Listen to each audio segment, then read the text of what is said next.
All right, Rabbosai, good morning. Let us begin a beautiful daf ahead of us today. Begin by thanking our sponsors, our Talmud Torah sponsors for the month of Av, Paul and Kathy Pollack, for dedicating the Sherman Trushos this month in honor of their grandchildren, Tikva, Esther, Simcha, Abigail, Milana, Millicenta. May they grow to become the best version of themselves. The Daf Yomi shir in the Schus of Refuah Shlema for Yehuda ben Michal.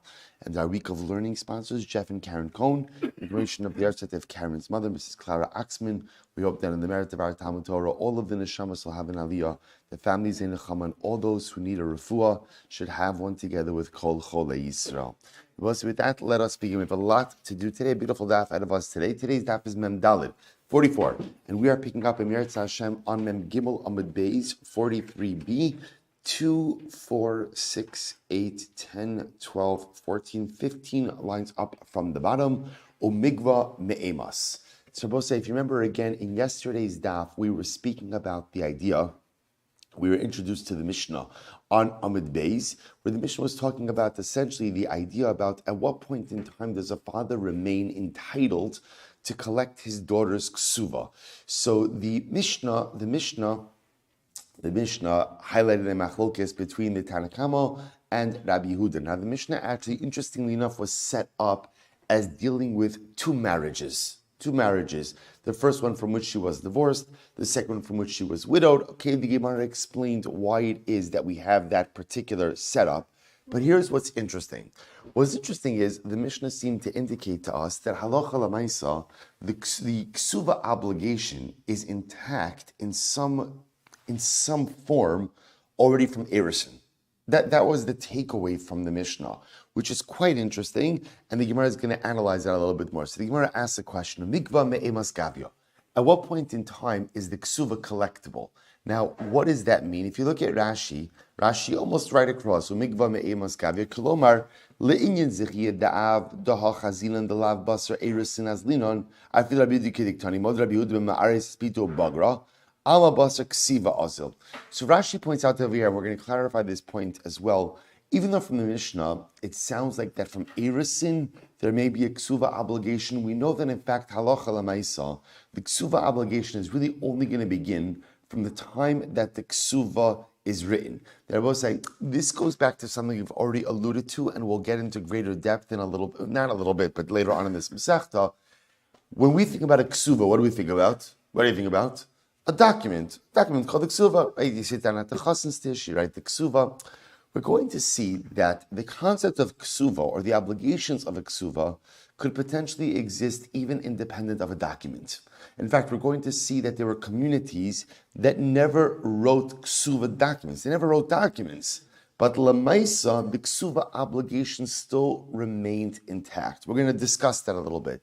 So the Gemara is going to point out over here as follows. What we're really drilling down to over here is as follows. The power of a Kesuva is that a Kesuva is a debt. Right? The man gets married. What does he owe to his wife? In a nutshell? Everything, right? Well said, right? Everything. Right? Everything. So Lamaisa, again, in fact, we'll talk about this as well. The power of a ksuva is such that it encumbers everything, even items that the husband will acquire after the marriage, which is unique, only applies to ksuva and nothing else.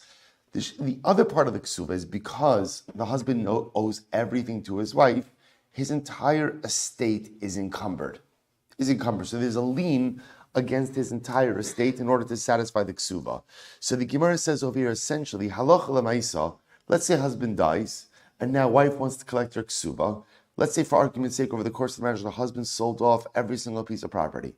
She now has the right to go ahead and extract property from purchasers in order to go ahead and satisfy the ksuba debt. So the shaila is, as Rashi points out over here, le'inyan mitraf lekuchos me'imas tarfa. From what point in time does she have the ability to extract items sold by the husband? Is it from the time of Erison? Is it from the time of Nisuin? Is it from the date in the Ksuva? So that's the Shaila. Umikva me'imas kavya. Rav Huna. Rav Huna says, Mana masai mina Erison, tausefes mina Nisuin. Very interesting. Rav Huna says, the Mana masai, I say, what does Mana masai represent? Mana masai represents the 100 or 200 or 100, which is the core Ksuva. right? If it's a first marriage, so then that ksuva is worth 200 zuz. If it's a second marriage, that ksuva is worth 100 zuz. So Rav Huna says, Iker ksuva, the primary part of the ksuva, is collectible from erusin.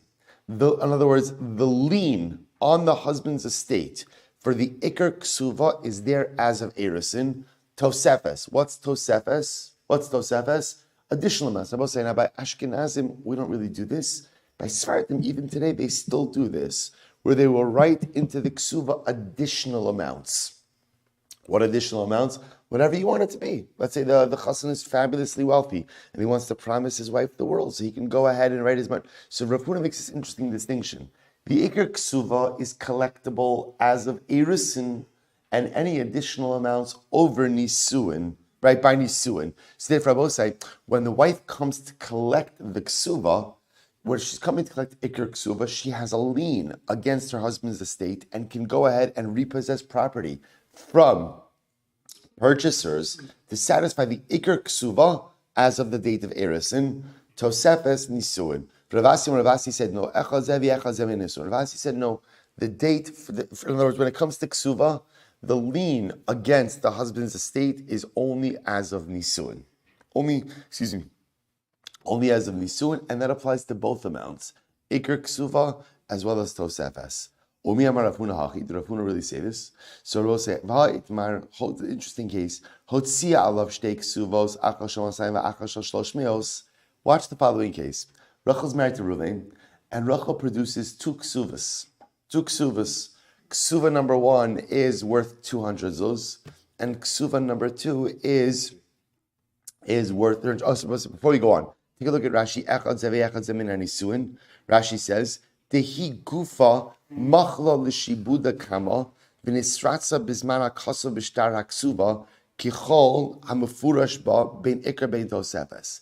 So I want to point something interesting out over here. When is the ksuva being written?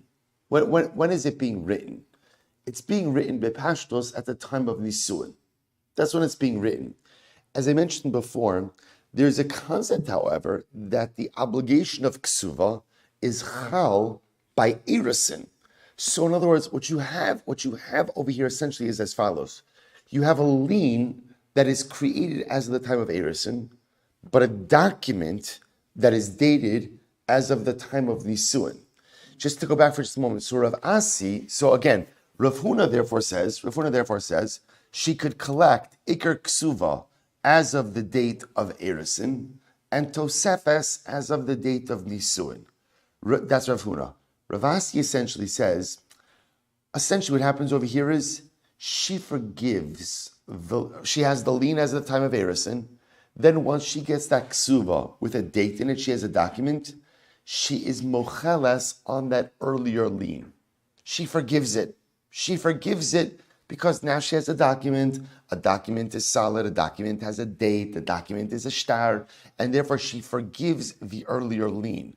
Because of that, according to Rav Asi, both the Tosefes, the Iker and the Tosefes are collectible as of Nisuin, which is the date written in the Ksuva. Good. So now let's go back there. Did Rav Huna really say this? So itmar hotzia alav shtei ksuvos. A woman produces two ksuvos against her husband. Interesting case. Ksuva number 1 is worth 200 zuz. Ksuva number 2 is worth 300 zuz. So what do we do with this? Rav Huna said, Basa ligbos masayim govim izman rishon. Right? If she wants to go ahead and use the first ksuva, she could collect as of the first date. Shlosh meos gova mizman sheni. If she wants to use the second ksuva, ultimately she could collect from the second date. In other words, we'll say, what does Rav Huna seem to be saying? Rav Huna seems to be indicating to us that halacha l'maisa, she only has one ksuva. In other words, the same Rav Huna who said before that as of the date of erusin, she has a claim against Iker Ksuva, and as a later date, she has a claim against Tosefes. Here Rav Huna is saying if she produces two documents, she could collect one or the other. She can't collect both. Look at Rashi just a moment. Rav Huna basa ligbos masayim kilomar ein la ela echad mehen. She only has the right to collect one of these ksuvos. The yafek kocha ligbos eze shetirza The idea over here is, according to Rav Huna, she has the ability to collect one of these two Kesuvos. V'im isa, I don't understand. But according to Rav Huna, based on what he said before, Tigbi Masai Mizman Rishon, Umea Mizman Sheni. In other words, according to Rav Huna's logic, why should she only be able to collect one Kesuva? Right? According to what Rav Huna said before, Halacha Lamaisa, she should be able to collect what? Either of the two. Because Rav Huna said she collects Iker Kesuva when? As of Erisin, Tosefes as of Nisuin. So why is it any different than having two Kesuvas, one dated date 1 for 200, one dated date 2 for 300? She should be able to collect both. Yet Rav Huna says she can only collect one. To which the Gemara says, take be chamesh me'os, right? Kulam masai mizman rishon plus mizman sheni. And again, the logic being she should collect 500. Let her collect both. Ella, listen to this. Chamesh me'os my tamalo gavia. This is fascinating.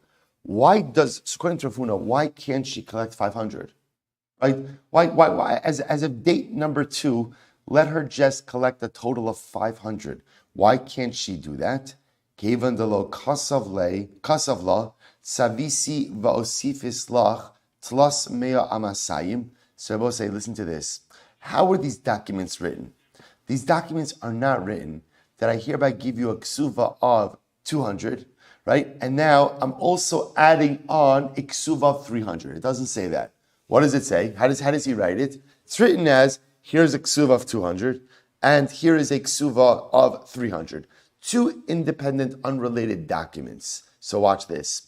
So the Gemara says, Halchi Kamarla, Im Izman Rishon Kavias Gvias, Im Izman Rishon Gvias Gavia Masayim, Im Izman Sheni Gvias Gavia Tlasmea. He will say what he's giving her is an either or. An either or. If you want to collect from the earlier date, here's a ksuva of 200. If you want to collect from a later date, here's a ksuva of 300.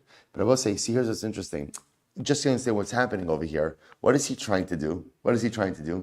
He's trying to incentivize her taking a later lien. See, I will say, it could very well be that he has to transact some business. He wants to go ahead and sell off some properties. So what he's saying to her is, look, you could take the earlier ksuva that's worth 200 and get an earlier lien, or you could take a later lien. I'll pay you more money, but this way, again, I have unencumbered properties for a longer amount of time. But in no way does he mean to give her 500 zuz. That's not what's happening over here. How do we know that? Because most of we're going to see in just a moment, when you write two shtaras and they're written in a way where they're both independent, essentially they have no relationship to each other, right? So that's what's happening over here. So therefore, in this case of Rav Huna, he's telling her this is an either or. I'm incentivizing you to take the later document, but if you want to take the earlier document, you can for a lesser amount. So to appear in this case, the reason why she doesn't collect both midalo kasavla osifas lacha mea amasayim achule achilta l'shibude kama. So we'll say the same idea over here. That halacha lamaisa. Any time that the husband doesn't write, I'm adding on to you. Essentially, what he's saying is, you take your choice of which document you want. But if you want to take the second document, essentially what you're doing is what? Forgiving the lien on the first. So Amar Mar, Ibaya Bahai Gavya. Now, Boston, now listen to this. Comes along Mar, and Mar is arguing on Rav Huna. Look at Rashi. It's almost right across. It is right across. Amar Mar, both say 3 lines down, Amem Dalad Medalif. Amar Mar, Ad Rav Huna Kai. So both remember again. So here's where we are right now. We are with a machlokis Rav Huna and Rav Asi. Namely, we're trying to figure out at what point in time is ksuva collectible, right? And specifically, we're trying to figure out is if the husband has no assets and the wife has to seize assets from purchasers in order to satisfy her ksuva, as of what date, transactional date, can she seize property? So Rav Huna makes a distinction between Iker Ksuva and Tosefes. Iker as of Erusin, Tosefes as of Nisuin. Rav Asi is saying essentially both as of when? Nisuin. which will say for our purposes is also going to be the date in the Kesuva. So now comes along Mar, and Mar argues, look at Rashi, Amar Mar, Ad Rav Huna Kai, Da Amar Imbasa Ligbos Masaim. So also remember again, so now Rav Mar is coming to argue on Rav Huna, and he says as follows, Ibaya Bahai Gavya, Ibaya Bahai Gavya. So ultimately, again, if she wants to go at, she could collect either from either one. In other words, if she wants to collect the 100 from the Iker Ksuva from Irisin or the Tosefes from Nisuin, she has the ability to do that. She has the ability to do that. But according to Mar, what is he adding over here? What is he when he says if she wants this one or that one? What is he essentially saying? But not both. Right? In other words, here's what's interesting. Rav Huna was saying she has both. She has both. There's just a different lien for both, right? In other words, the Iker has a lien as of Erisin, and the Tosefes has a lien as of Nisuin. Mar comes along and says, no, she does not have both. She gets one or the other. So she has a choice, right? She could collect Iker, or she could collect Tosefes. To which the Gemara says, Lema pligid Rav Nachman. This seems to argue on Rav Nachman. Why? What does Rav Nachman say? Dam Rav Nachman, it will say, it's so interesting. Shnei shtaros hayotzin bezeh achar zeh. It will say, what happens in the following case? Right? You produce two documents. Shnei shtaros, right? Two documents, one after the other. What's the halacha? Zeh, so the Gemara says, hayotzin bezeh achar zeh, bital sheni es harishon. The second one negates the first. The second one negates the first. And as we're both say, so if it appears that you have two duplicative documents, right? So halacha l'maisa, the second one negates the first. Okay, we're gonna put a little more meat on these bones. Lav mi itmar la say, did we not explain this? Amar Papa, Omodu Rav Nachman, di osif be dikla litosefes kasvei. Now there is a distinction. If the second document adds something that the first one did not have, then halacha l'maisa, they are both valid. They're both valid. So if you have two duplicative documents, the second one is valid, the first one is batal, which makes sense because, in other words, the emergence of the second document essentially says that there's something flawed in the first one. Otherwise, why is the second document being written? There's nothing new transactionally. There just must have been something wrong in that first document. Whatever was wrong, one of the Eidim wasn't kosher, whatever the situation was, but the emergence of the second document negates the first. However, if the second document adds something to the first, then halacha l'maisa, they're both valid. So for example, again, his example of being Mosif is halacha l'maisa. Let's say, in the first document, Reuven sold Shimon a field. And in the second document, it says Reuven sold Shimon a field and a palm tree. So in that case, where the second document is adding something, the second document will be valid, will be valuable as well, or will be valid as well. Hakanami, I don't understand. In this case, Hakanami, ha'osif la midi. See, Rabbi say at the end of the day, this case, right? Remember what's happening over here. He's also being Mosif. Right? What is the husband being Mosif? What is he? The Tosefes Ksuva. Because in this case over here, the first star, so to speak, or the first hischayvus was the Iker, the second hischayvus was the Tosefes. So let's analyze this. Gufa, Amr of Nachman, so Rav Nachman raised the kasha, Shnei shtaros hayotzin b'zeh achar zeh. Two documents come out one after the other. So what's the halacha? So the Gemara says, Bital sheni es harishon. The second one negates the first one. In other words, we both say this is assuming that there are two duplicative documents. So we both say, so remember again, if you have two duplicative documents, what's going to be the only distinction between them? I know that sounds like an oxymoron. Two duplicative documents, what's the difference? The date. And by the way, that's big, right? Why is that big? Because what does date do? What does date do? Date creates the lien, the shibud. So remember again, I will say, so therefore, Rav Nachman is introducing a very interesting halacha.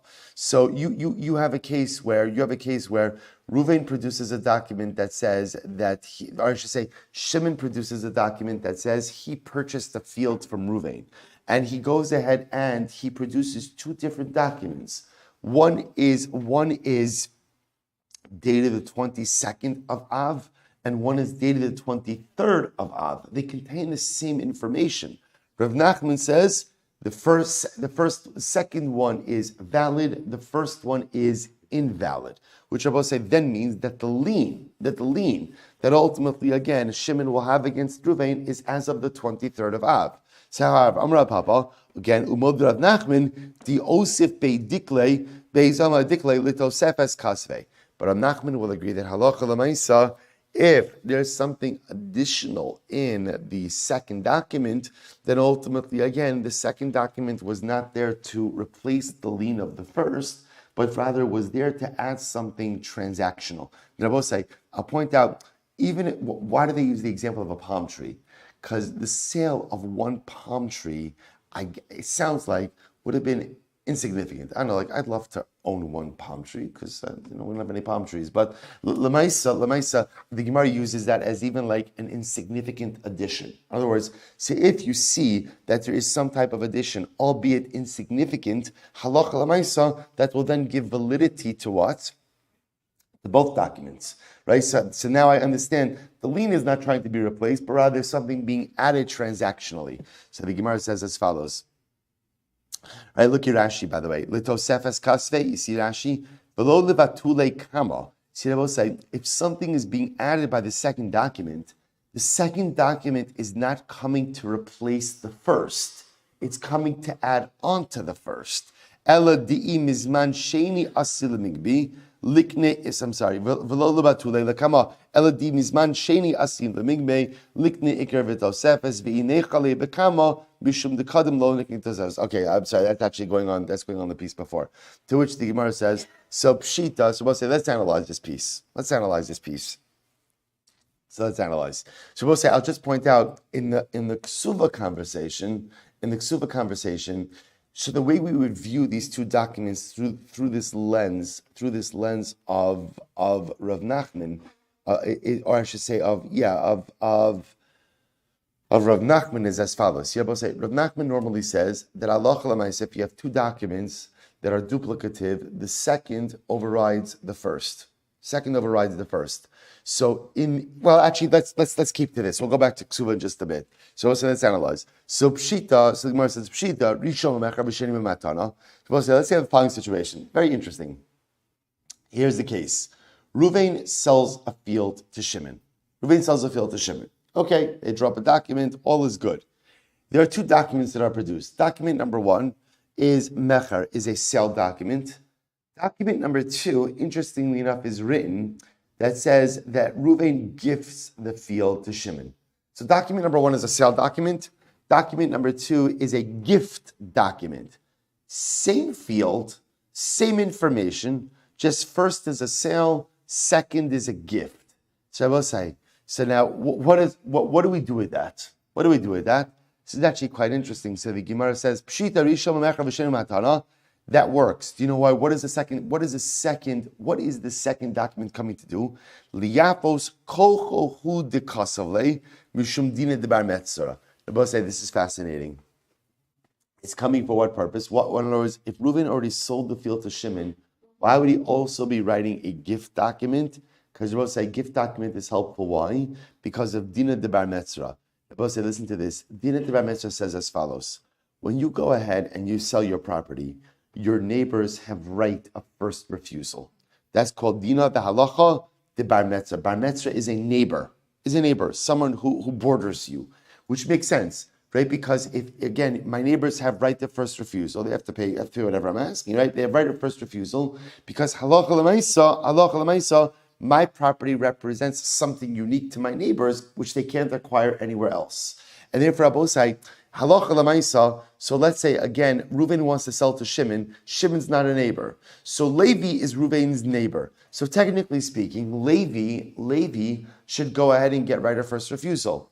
However, there's one exception to this rule, which is if Reuven is gifting the property to, and Abu say, what's the logic? The logic is because Levi, Reuven's neighbor, could say to Shimon, go buy a piece of property somewhere else. You don't have to buy this one. This one is not unique to you. This one, Levi says, is unique to me. Because why? It's my neighbor. However, if Reuven is giving the property to Shimon as a gift, that represents something unique to Shimon, right? Because he can't get a gift of property everywhere, and that would override the claim of Levi as a neighbor, as a bar mitzvah. So this is fascinating. So if you want to pull a little shtick, right, legal shtick, what you could do is like this: write up a sale document, Ruvain to Shimon, and then write up a gift document. I'm giving it to you as a sale, but I'm also giving it to you as a gift. What does the gift document do that the sale document doesn't do? It prevents any of the neighbors from claiming the rights of bar mitzvah.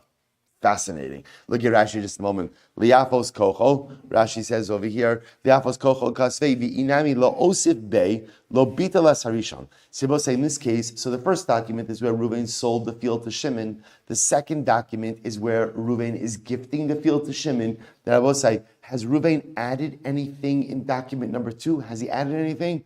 No. In other words, Shimon hasn't acquired anything new, but rather what Shimon has done is his rights to the field have been solidified. So here's a good example where halacha l'maisa, document number 2 does not negate document number 1. Both stand. Both stand.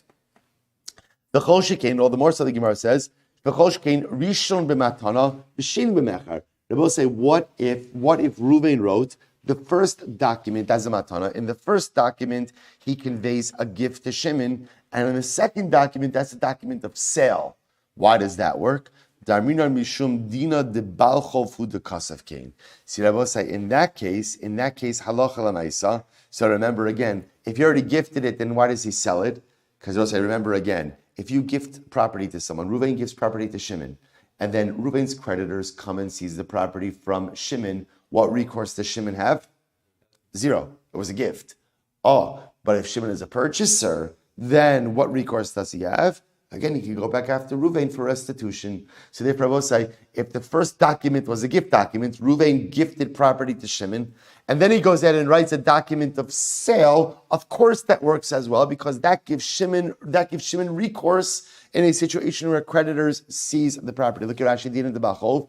The Asi Bachov v'tarif lemine kabel alav achrayis. Essentially, what's happening over here is by writing a document of sale, Reuven is accepting achrayis, responsibility to make Shimon whole should the property be seized. So the Gemara says, good. So the Gemara says, Ella ishnei b'mecher shnei b'matana bital sheni esavishan. However, if Reuven wrote 2 documents of sale to Shimon, or 2 gift documents to Shimon, in other words, if he wrote the same transaction in 2 different documents, then what? Then we say, halacha l'maisa, the second document negates the first. My time, what's the reason? Rafram Amar, Amar Oduye Odile. So Rafram says it's because halacha l'maisa will say. So again, let's just analyze what we have over for just a second. So this is the sheet of Rav Nachman. Rav Nachman essentially says if you have 2 duplicative documents, what's the halacha? Second one stands, first one is batal. However, if they're not duplicative, let's say the first one was a sale, second one was a gift, they're both valid. Why? Because the second one adds, in other words, second one adds something. Or if the first one was a gift, second was a sale, second one adds something. Essentially, Rav Nachman's shita is, whenever the second document adds something transactional, then both documents stand. Now the Gemara goes back. Okay, so why is it when they're both duplicative documents that halacha l'maisa, the second one is batal? Why is that? So it says, well, listen to this. So Rav from Amar, Amar aduye odile. Look at Rashi. What does that mean? Aduye odile. Rashi says, Balashtar sharisha mezuyev haya v'nisratza ala achar ligbos izan sheni. I will say, because if you wrote a document, Reuven sold the field to Shimon, he wrote a document, and then they write another duplicative document, where Reuven essentially is saying is, there's something wrong in the first shtar. It was forged, the eidim are not kosher, whatever it is. The only reason to write a second duplicative document is because there was something fundamentally wrong with the first. That's Rafram. Ravacha Amar Emer Achuli Achle Lishibude. Second possibility is that for some reason, the shibud in the first document was forgiven. Whatever the Metzias is. So my ben Rabbi, what's the nafkamina between them? Ikabenayu aruye sahadi. Right. So Rabbi said the nafkamina would be whether or not the witnesses who signed on the first document are considered to be invalid witnesses. According to Rafram, they are. According to Rav Acha, they're not. Second possibility, the Shalume Piri. Let's say again, the first document says that Reuben sold the field to Shimon. So now Shimon consumed produce between transaction 1 and transaction 2. Does he have to repay that produce consumed? That's an nafkamina. Or the Taska. We'll say last nafkamina would be who has to pay property taxes. Right? Who has to pay the property taxes in between document number 1 and document number 2. So my Havi Allah. Rabbi say, let's get back to basics over here. Remember again, Rabbi say, how do we get, as interesting as this is, and Rabbi say, now you begin to see why Kesuvos, again, is called Shas Katan, because everything is in here. But let's get back to our regularly scheduled program, right? In other words, what is it that we're trying to figure out over here? We're all about Kesuvos. We're all Kesuvos all the time. In other words, Rabbi say, Salach Alamaisa, I have 2 questions going on over here. Number one, when is Kesuva collectible as of? Right? That's really what we're about. We have a Machlokes Rav Huna and Ravasi. Rav Huna said, Iker Ksuva is from the time of Erusin, Tosefes is from Nisuin. Ravasi said, everything is collectible only from Nisuin. What is the halacha? This is very, in other words, forget about 2 documents, Reuben and Shimon selling fields. Ksuva, Rabbi says, my simbachol yom. When is Ksuva collectible as of? To which the Gemara says, my Haviyallah the Ksuvasa. So Tasha the Rav Yehuda Mishmuel Mishra Loz Rabbi Shimon, Mana Masayim and Erusin, Vitosefes Min Nisuin. So you have again Rabbi Yehuda, the same name as Shmuel, the name of Rabbi Shimon. So again, Manama saying the Iker Ksuva is collectible as of Erusin. Tosefes from Nisuin. The Chum say no. Echad Zeh v'Echad Zeh min Nisuin. Both Tosefes and Iker is from Nisuin. And the Gemara says Hilchasa. What's the halacha? Echad Zeh v'Echad Zeh min Nisuin. How do we pass in halacha? L'maisa the Gemara says both the Iker and the Tosefes is collectible as of the time of Nisuin. And Rabbi say, this is indeed how the Rambam paskins as well. The Rambam in Hilchos Ishus, Parak Yud Halacha Yud Aleph says as follows. The Rabbi say, there is an interesting caveat to this. Listen to this. Here's how the Rambam writes the Halacha. Hama'aris es ha'isha v'kasav la ksuva. If a man does Erusin and writes a ksuva for his wife, ultimately, again, the first thing the Rambam says is that the writing of a ksuva does not affect nisuin. However, v'meis al girsha gove iker ksuvas u'mechorin ve'ena gove tosefes klal hovelo kansa.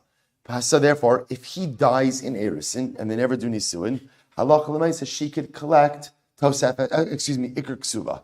She could collect the primary amount if it's first marriage, 200, second marriage, 100. That's the halacha. That's the halacha.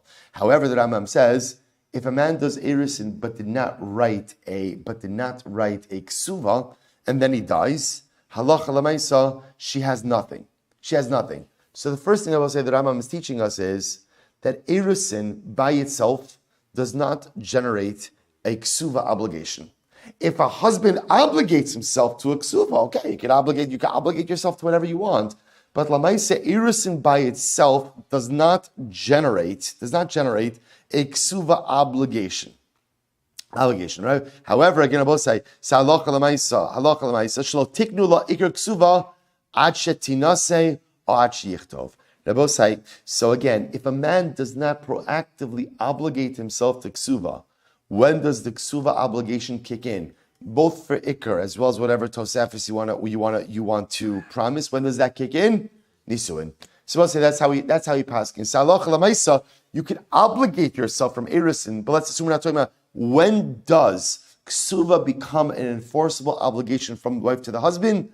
Halacha l'maisa, as the Gemara says, as the Rambam says, as of Nisuin, both for ikar as well as tosefes, unless of course the husband writes otherwise. Again, remember again, you can obligate yourself to another person for whatever you want, but assuming you have not, of your own volition, obligated yourself as of Nisuin is when you're obligated in Ksuva. Incredible. Says the Mishnah. So I'll say, interesting case here. Hagiores shenis gaira bita ima. If you have a woman who converted along with her daughter, vizinsa, and the daughter was mizana. They both say, now, this is the case of Na'ara Hamurasa, a girl, a Nara, who has Erusin, who engages in adultery. Shabbosai, so the halacha is this girl ultimately again is killed by skila. A specific halacha case of Nara HaMe'urasa. Shabbosai, so now listen to this. So here is a girl who converted along with her mother.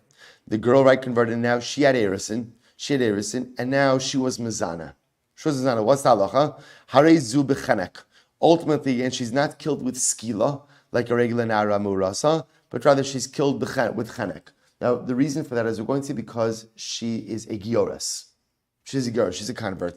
Look at Rashi. So, Harei zu b'chenek, v'afilu niskara p'chusim bas gimel shanan b'cheskas b'sulihi, v'chiksiva skila b'nara Murasa, b'isol ksiva, d'chsev kiyasan avala b'yisrael. As we're going to see, the halacha of Na'ara HaMe'urasa, which is a specific case in the Torah of a Na'ara who is a Basula, who has Erisin, who committed adultery, is a din in a girl who is born Jewish, right? Not a Giores. So therefore, again, if the girl is a Giores, is a Na'ara, a Basula, and has Erisin, that's called adultery. So she's killed with Chenek, not with Skila. So the Gemara said, furthermore, Ein la v'zin tzari zu b'chenek, Ein lo pesach beisav. Further, we're going to see that the halacha is by the Nara Me'urasa, she is stoned by the entranceway of her father's home. So this girl, in this case over here, right, is not stoned by her father's home. She's a giores, so she doesn't have a halachic father, right? V'lo me'asela. And again, if it turns out, Rabbi said that the husband lied about this whole thing, she didn't commit adultery, her father doesn't get the 100 sela payment. So essentially what this is saying is, just to outline this a bit, so we'll say, there is a case in the Torah of Na'ara HaMe'urasa Shezinsa. So this is a girl who is a Na'ara, 12 and a half, a Basula, and a Jewish girl who has Erisin. She commits adultery with another man. The Torah says, what's the halacha? She is stoned at the entranceway of her father's home. That's the halacha. So and if it turns out that her husband lied about her, that she didn't commit adultery, then the husband has to pay the father a fine of 100 ma. Right? So I will say again, of 100 sela. 100 sela. So the first case in the Mishnah is a girl is a giores. So a girl is a giores who is a na'ara, who is betrothed, ultimately has committed adultery. If she did commit adultery, she's killed with chenek and not with any of these other items. Fine. Let's say she was conceived before her mother converted, but then by the time but then her mother converted during pregnancy. So this girl is born to a Jewish mother. What's the halacha? Harezu b'skila. Then about say halacha l'maisa, she is then when this girl is born, she's a regular Jewish girl. Because she's a regular Jewish girl, therefore what? She is subject to the regular halacha of Na'ara HaMe'urasa. So indeed, if she's a Na'ara, who is a Basula, who is Me'urasas, and commits adultery, she is killed with skila. Now in this case, she's not going to be stoned by the entranceway of her father's home. Why not? Because she doesn't have a halachic father. And ultimately, again, if it turns out that the husband is lying, he doesn't pay the 100 sela, because once again, there's no halachic father. If she was conceived by a Jewish mother, right, and birthed by a Jewish mother, then ultimately she's just a regular Jew. And therefore, halacha l'maisa, she's like a Bas Yisrael in all aspects. Therefore, yesh la'av ve'in la'pesach, be'esav. Let's say she has a father, but her father doesn't have a house. Or yesh la pesach be'sa'av ve'in la'av, or there's a house, but her father died. Harezu b'skila. Ultimately, again, the punishment of Na'ara HaMe'urasa will still apply to her. Lo ne'amar pesach be'sa'av ela mitzvah. Because we'll say the idea of stoning her by the entrance of her father's home was only said, quote unquote, for the mitzvah, how to fulfill the death sentence, l'chatchila, but is not ma'akev. So therefore, I will say what we are introduced to over here in this Mishnah is the following halacha. The Na'ara HaMe'urasa is a girl who is a Na'ara, who is a Basula, who is now in a state of Erisin, and is accused of committing adultery. So if indeed she has committed adultery, there is a unique halacha that says she is stoned by the entranceway of her father's home. Why is this unique? Because normally adultery is punishable by chenek, by strangulation, and not by stoning. This is different. What we're introduced to at the end of the Mishnah is, if she doesn't have a father, her father doesn't have a home, those pieces are not ma'akev. However, what the Mishnah does introduce us to is that in order for this to occur, this has to be a girl who is born Jewish. It would not apply to a girl who is a giores. Good. Amud Beis. We'll say, let's analyze. Minahanimili. So we'll say, how do I know this? How do I know this? Now, specifically, what the Gemara is asking over here, if you look at the tab Rashi, Minahanimili, Sharasa Shalo Bikdusha, Beleidasa Bikdusha Beskila. How do I know that a case where halacha lemaisa, she was conceived while her mother was not Jewish, but by the time her mother gave birth to her, the mother was Jewish? How do I know that halacha lemaisa, the din of na'ara ha'me'urasa, as we pointed out in the Mishnah, still applies to her? Amar Shlagish Tamar Kra, Umesa. From the word about say, Umesa is written in an elongated form, right? It could have just said, Rashi says over here, Umesa, v'saklua kol anshe ira ba'avanim, Umesa, hi Umesa kra yiseri. So I will say, the Torah says that all of the townspeople will stone her, Umesa, and she'll die. I mean, what? Yeah, that's the point. In other words, kind of after you write that the entire town stones her, it's pretty indicative that she's going to die. The umesa is unnecessary. What does umesa come to teach us? Umesa, the rabbos harasa shalo bikdusha v'leidasa bikdusha. So we'll say umesa is coming to include an additional case. What's the additional case? Of a girl who was conceived by a non-Jewish mother, but ultimately, again, who was born to a Jewish mother. Ihachi, if that's the case, milka nami milki umea sela nami l'shali. If that's the case, then ultimately, if the husband is lying, he should be subject to malchus and have to pay the 100 sela. Amar Kra, the pasuk says, umesa lemisa nisraba v'lo leknas. Very interesting. Apparently, this particular girl who was conceived by a non-Jewish mother and birthed to a Jewish mother, for the death penalty, that she's included. But for the other pieces, she is not. The Emel Rabos, Horasa V'leidasa B'kedusha, say comes to include the case of a girl who was conceived by a Jewish mother and birthed to a Jewish mother. Well, if you're conceived by a Jewish mother and birthed by a Jewish mother, you're what? You're just a regular Jew, right? Hahu Yisraelis Ma'al Yasehi. That's just a regular Jewish woman. The Emel Rabos, Horasa V'leidasa Shalo B'kedusha. Maybe it comes to include a girl who is conceived and birthed to a non-Jewish mother and then converts. Imkain b'Yisrael my ahanila. See, Rabbosai, the operative phrase over here that's happening is that halacha l'maisa, the Torah phrases this process as happening b'Yisrael. B'Yisrael. Rabbosai, why does the Torah have to say that this procedure is unfolding b'Yisrael? That's obvious. This is the Torah. This is the halacha that's giving Klal Yisrael. So b'Yisrael, the Gemara is understanding to mean that halacha l'maisa, that halacha, you know what, I forgot to do the Rambam. Okay, we'll get to it. Fine. So b'Yisrael comes to teach you that halacha l'maisa, this only applies to a girl who was born Jewish. B'Yisrael means she's born Jewish. If she converts, this process does not apply to her. I will say now, again, I want to be clear. When we say the process doesn't apply to her, so remember again, adultery is adultery is adultery if you're Jewish. The difference over here is the case of Na'ara HaMe'urasa is a very specific case of a man who has erisin to a Na'ara who is a Basula. He's claiming she committed adultery. If he's right, she experiences skila, which is unique thing number one, because normally adultery is punished by chanek, strangulation, so she gets skila. And where is she stoned? By the entranceway of her father's home. So I will say, so the Gemara is just saying, to this unique halacha, B'Yisrael teaches me, it only applies to a girl who's born Jewish, not to a Giores.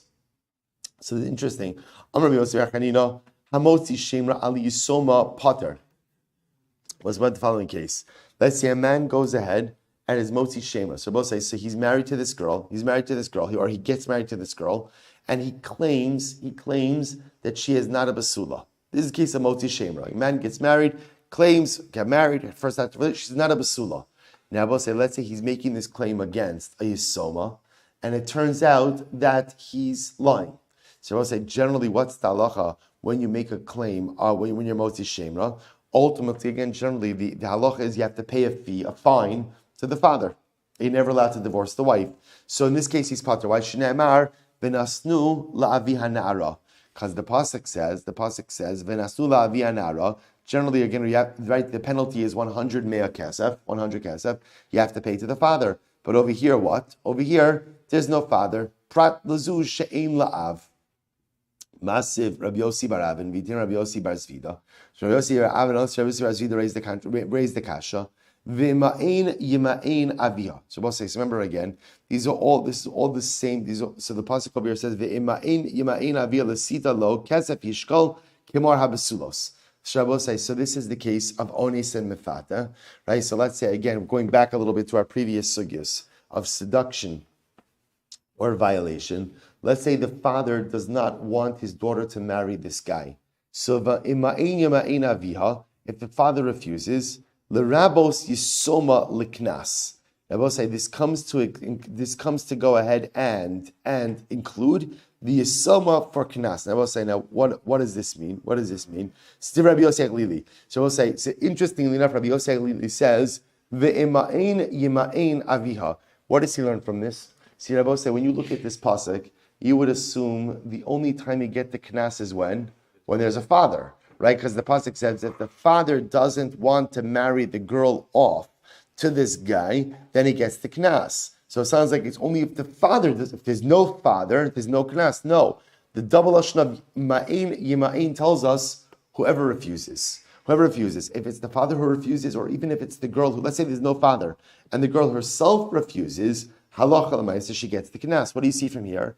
That even when there is no father, there is still a knas to be paid. To which the Gemara says, "Hu mosiv la v'hu mefarik la be'ba'ala v'achakach nisyasma."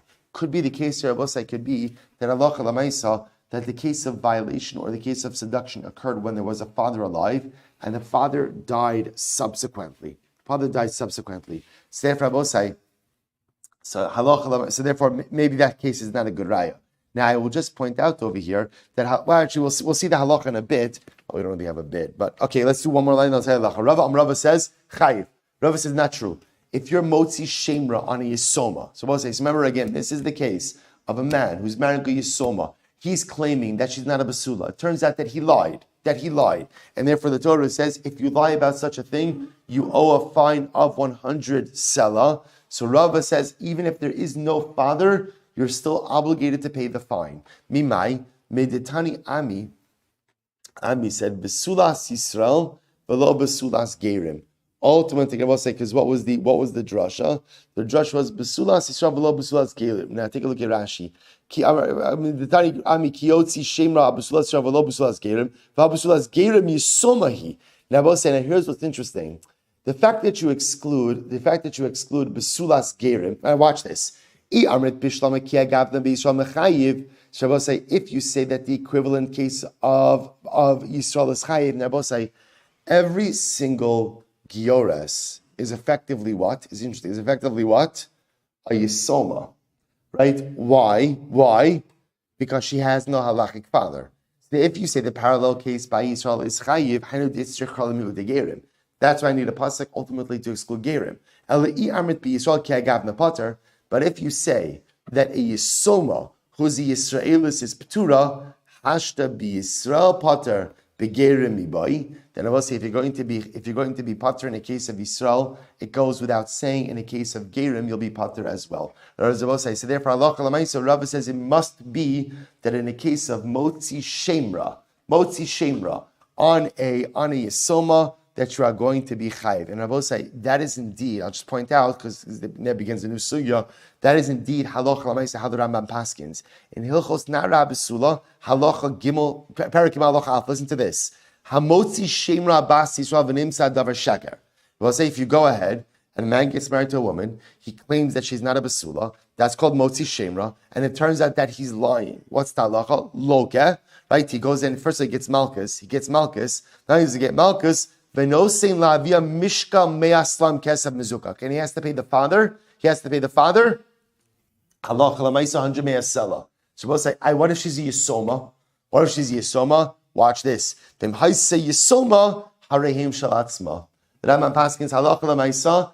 If she's a yisoma, you still have to pay. Who gets the money? Ultimately, again, she gets the money. Halacha l'maisa. Everybody say, we'll stop over here for today. Shkoyach. Packed day, Baruch Hashem. All right, Chevron Zoom. Shkoyach, everyone. Good Shabbos.